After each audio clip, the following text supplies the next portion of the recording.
Hey, before getting into the video, I just wanted to say thank you for everyone who has helped with this creepypasta. If anyone is interested, please do check them out. Their links will be in the description. Without further ado, let's get into it. There are few left alive who remember the song and dance man. Time has claimed the ones that survived the long night, and I'm sure they went willing to meet the maker. Life takes on strange tint after a night like that. The ones still left, Bill Parker, Sarah Carter, and Sam Tenen, don't talk about it. Sam's lucky. His brain started to turn to porridge a few years back, and now he has trouble figuring out how to put on his pants. He got an early reprieve from his memories. He doesn't wake up night after night, the music still playing in his ears, with tears still drying on his cheeks. The Song and Dance Man came to Bell Carnon with little fanfare in the fall of 1956. Had just gone out of high school and was working as a stock boy at Handy's Hardware. I was there the afternoon that Sarah Carter burst through the door, making the bell over the door, feeling like mad. George, you gotta see what's been set up by the bandstand. There's this huge stand-up, and this man standing in front of it, yelling like a carnival barker. Sarah was out of breath, and obviously ran from the park and all the way down Main Street. Her hair was whisked away, every which way, and one strand stuck to the end of her nose. She gave it a quick puff, and blew it out of the way, waiting for me to react. With Sarah, I was always 2 steps behind, and running to catch up. The girl had energy in those days, and unlimited supply.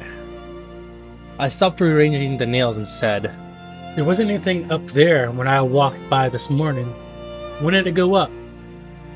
She shrugged her shoulders, a quick raise and drop.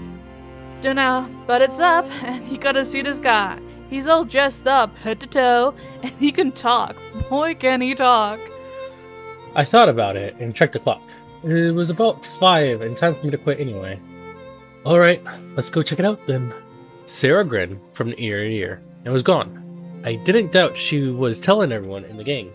The ones that were still in town anyway. Most of us scattered to the 4 winds after graduation. Only a handful of us remained in town, and only a handful of us were on hand to witness the dance. I walked down to the bandstand by myself, not bothering to wait for the others. Most likely Sarah was already there waiting for us. I met up with Bill as I passed the drugstore, where he worked as a soda jerk. What the hell is Sarah talking about, George? She blew in here and then blew out again before I could ask her anything. Bill was a big guy, the tallest and heaviest guy in our class. And I just about cracked up the first time I saw him wearing that little peak paper cap McClary makes his soda jerks wear. Bill doesn't really like to be laughed at though. And after the knot under my eye went down, I made sure not to laugh at him anymore. He's a good guy aside from the temper. He was the best guy on the high school basketball team too, though. He's one of the few guys who got kicked out of the game. He threw another player halfway down the court, and they were on the same team too. Bill said the other guy elbowed him in the gut. It had to be an accident. No one would ever have done it on purpose.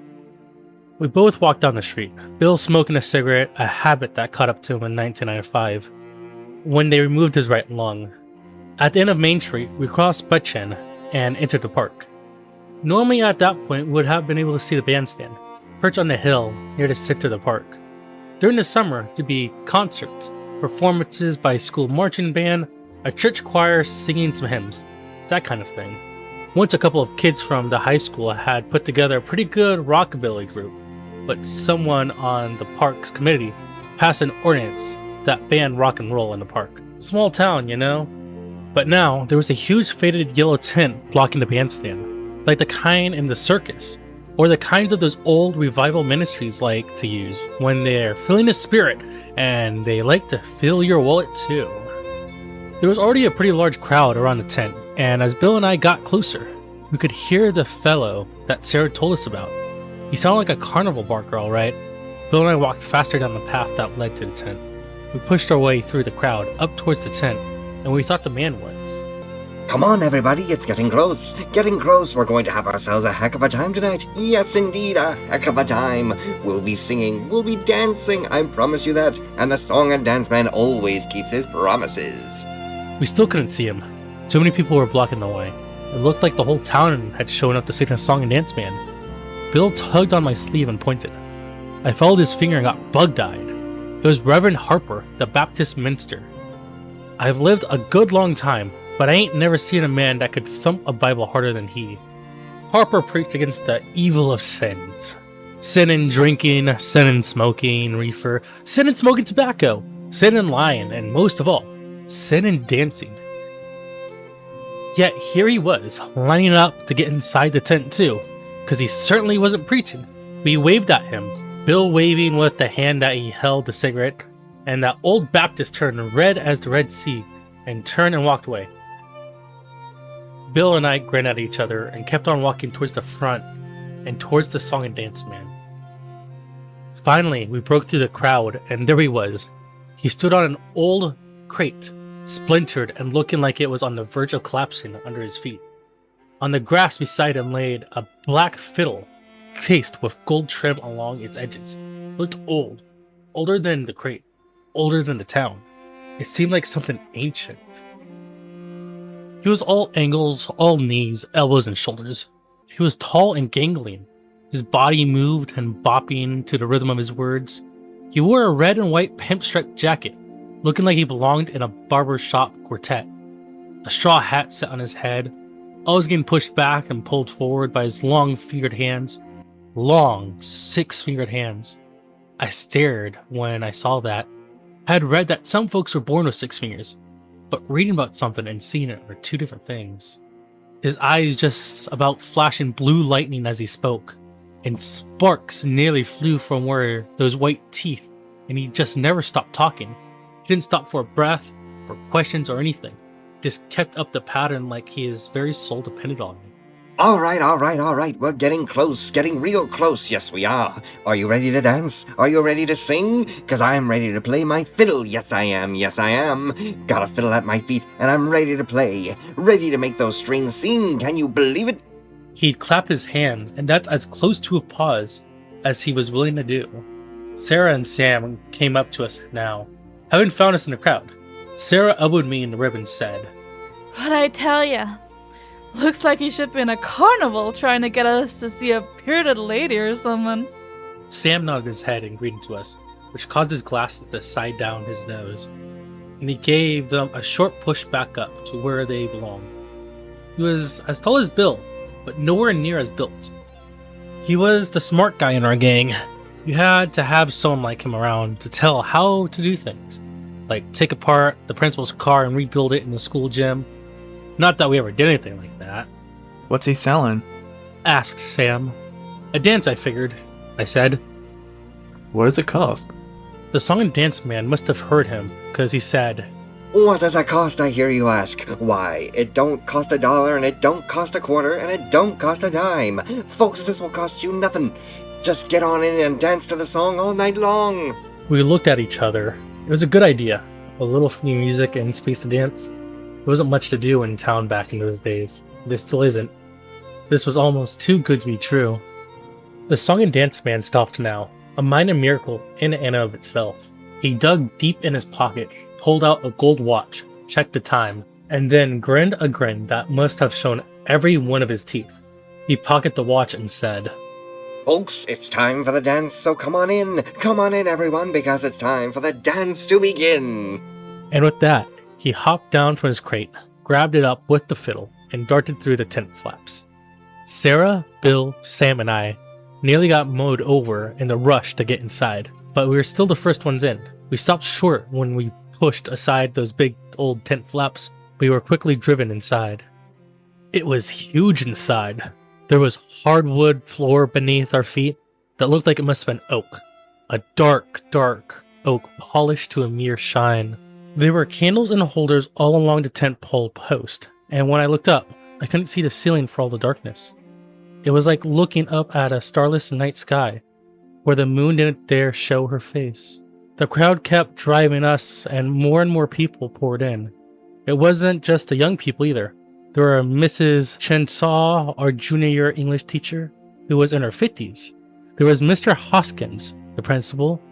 There was even good old Reverend Harper, still looking embarrassed, but also looked like he couldn't help himself. It really was the whole damn town. Hell, even the mayor was there with his wife, standing and talking with the chief of police. Soon, everyone was inside, and the murmur from all the talking was nearly deafening. It was already getting warm in there, and I was feeling cramped and claustrophobic. We were all looking for the song and dance man to see where he has gone. No one looked up. No one saw him until the first pull of his fiddle bow. He was there, on the center tent pole, sitting on a small wooden platform about 20 feet off the floor. God knows how he got up there, because there certainly wasn't any ladder going up. He dangled his feet over the edge, and held his fiddle in one hand and the bow in the other. The fiddle and bow seemed to be made of the same dark wood that the floor was, and gleamed in the candlelight like a thing alive. I almost doubted that the fiddle even needed the song and dance man to make its strings hum. We all looked up at him, and he grinned and jumped to his feet, while the crowd gasped, worried he might plummet into the mist. Then he began to play. He made those strings sing. I haven't heard anyone play like that before, or since, and I thank God for that every day. It made the air around us crackle and sparked. It loosened the joints and jolted the mind. You felt the urge to move deep in the bone, buried in the marrow. I grabbed Sarah's hand and we began to move across the floor. Everyone followed suit. Some with partners and some without. Some were doing the foxtrot, some were doing the waltz, and some of us were doing the twist. We danced, we moved, we shucked, jived, rocked, and rolled. I passed Reverend Harper moving his feet in a clanky box step of Illinois' Glendale, an old battle axe of a Catholic. I saw the mayor's wife waltzing with Dan Adams, one of our firemen. I strolled with Sarah, moving across the floor, bumping and jolting with the people around us. It was hot and getting hotter in there, and it wasn't long before I smelled the sweat and bodies moving against bodies. I felt dizzy, but we kept dancing together, kept dancing and not stopping. It was a while before I realized that the song and dance man was singing too, but in a language I didn't understand. He lorded over us, standing on a platform, making his fiddle sing and sing. His bow rose and fell, slid back and forth, side and to side. He played like he talked. There were no breaks or pauses, just a manic adagio of tunes, while his tongue curled around words that had no business being said in this world. I gave my hand a shake as I spun with Sarah, and I realized my legs were tired. My feet ached and my lower back was beginning to throb. I checked my watch and realized we had been dancing for a solid hour. I shook my head again, trying to shake off the dizzy feeling that was clouding my thinking. Sarah! I cleared my throat, had only spoken in a whisper. My throat felt thick and funny. I tried again. Sarah! Louder this time, but she still didn't respond. We kept dancing. I shook her, but she didn't respond. I kept shaking her until I realized I was doing it in a time with the music. So I just tried to stop, and I couldn't. I couldn't stop. Under the fog, I began to feel frightened. I began to see the faces of the other people now. I saw their terror. Reverend Harper's face has grown redder than it had before. Sweat poured down his face, but still, he kept moving, trolling Miss Glendale around and around, her head lolling from side to side. She had fainted, but her feet were still moving. We moved past Bill, who danced with Susie Watkins, and I saw her frightened eyes darting around the room. But Bill bobbed his head into time with the music, and his glassy eyes looked at nothing in particular. The song and dance man laughed from his perch and kept playing, tapping his feet. His eyes were glowing in a dark, humid place. They glowed, and light glanced off the bow with each sweep. I heard a scream and swiveled my head to watch a woman drop on the floor, holding her leg. She had cramped up. I was envious. She got to stop. She got to rest. My own legs felt like dead wood, and the ache in my back had deepened. Then, her partner stepped on her ankle, and I heard the crunch from across the room. He was still dancing, his eyes blank and empty as he moved. She screamed again and started to crawl away, but instead stood up. She started to dance, bringing her weight down on her broken ankle again and again and again. I turned away, but I couldn't block the sound of her sobbing. The music ran on. I checked my watch again, and it was 3 hours now. We didn't flag or flatter. We kept up the same speed as the fiddle. The damning fiddle. Wrapping our feet against the floor. Never mind the blister that burst. Never mind the broken toes or broken ankles. Never mind the deep pain buried in the spine that refused to go. Never mind old hearts and bad knees. We kept up the frantic pace as one mass, a blobbing, thumping, jumping creature with one mind. Reverend Harper died at one point. I watched it happen. He was holding up the still fainted Mrs. Glendale, whose feet still moved with the music.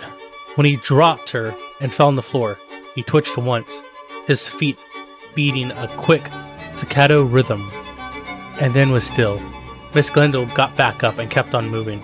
I watched Harper as I danced, trying to see if he was still breathing. He wasn't. I swear to you, he wasn't. But he still got back up. He was dead, but he still got back up and began to dance again.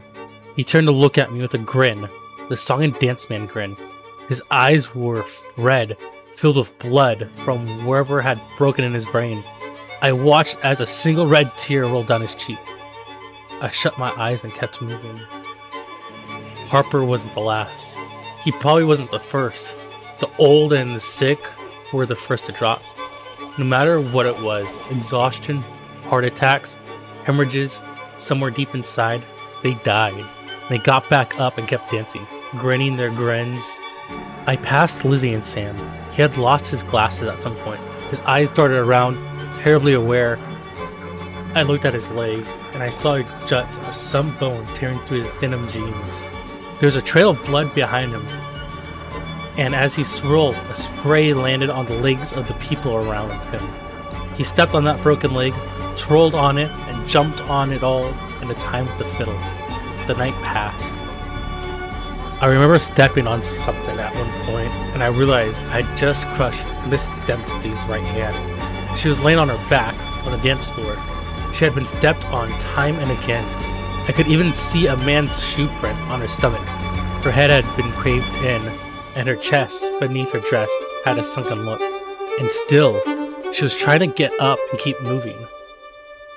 The smell of blood mixed with the sweat, and I couldn't breathe anymore.